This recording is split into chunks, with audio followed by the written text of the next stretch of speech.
So now we're into the process of doing fantasy theme analysis. And you've all been doing process some, but those are the things you're sort of looking for and identifying and understanding it. But this is really, when it's time to sit down and do analysis, this is how you do it. So you do your coding before, right?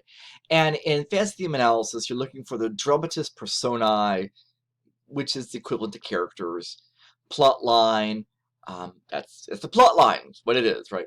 And the scene. And again, this is probably looking sort of similar to narrative criticism. And they start by looking at the same thing, but they go different places with them, as I hope I've made clear.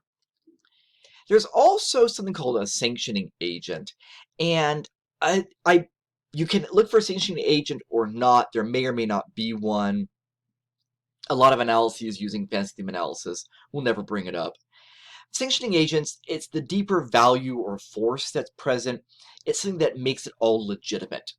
So it just makes it all, it's just, yeah, it could be the sense and spirit of justice could be the thing that's the deeper value or force that makes everything that happen much more legitimate.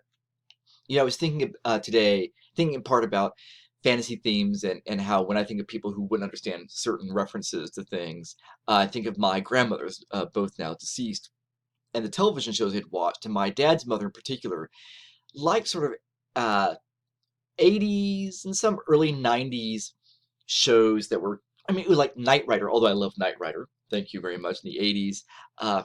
Also, she liked Walker, Texas Ranger. The point was shows where the bad people were bad people and the good people were always good people, and the good people always caught the bad people and the bad people were always punished, right? And it's just, there's a sort of value here. Something that sort of made all of it work, and that was, and even the occasional bouts of violence, it was all in the name of justice and restoring order from a world that's chaotic, right? That's the sanctioning agent that drives all of it.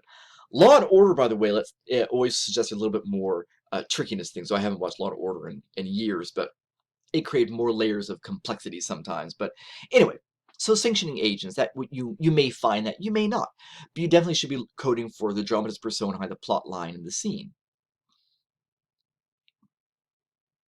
You should think then, right? So what is the cohesive fantasy? Right? What is the cohesive fantasy here? How is this story working together? If you have a TV show or a movie, it might seem pretty clear. If you're looking at a speech, it might be, gosh, so what is, as they're talking at events that have happened, what's sort of the cohesive fantasy of how this all fits together? Right? How do those elements work together? Right, so how do those elements all working together? So this person in this scene does these sorts of things. But then also, are there any standout observations? Right? Are you intrigued by how certain people are always portrayed as the villain? A certain person specifically, or certain types of people are always the villains, or are always the heroes? What's the standout? What's sort of interesting or remarkable? Just asking you, don't just be an automaton going through the steps, but think about what's really intriguing about that. So you're looking at the elements that make the fantasy work and what parts of this fantasy really stand out as being important. And what's the takeaway here? You know, in that fantasy, what is the takeaway? What are we to see and understand about the world? What vision of the world are we getting? Right? What vision of the world are we getting? And separate question, is this fantasy part of rhetorical vision? And if so, how would you characterize that rhetorical vision? Right? So you don't have to go and do 20 analyses. What I'm saying is to say this show, and a rhetorical vision is not the other 19 episodes of the series are like that. That's not what I'm talking about. But that this show is much like other shows like A, B, and C that also commonly deal with this sort of fantasy that provide this sort of vision of the world. And so we can see then what we have ultimately is a rhetorical vision. So that's what you're looking for. In the end, has the artifact offered to you a rhetorical vision, or do you feel like you've now identified what you think, if you were to compare to like things, would be that rhetorical vision? So that's what you're doing.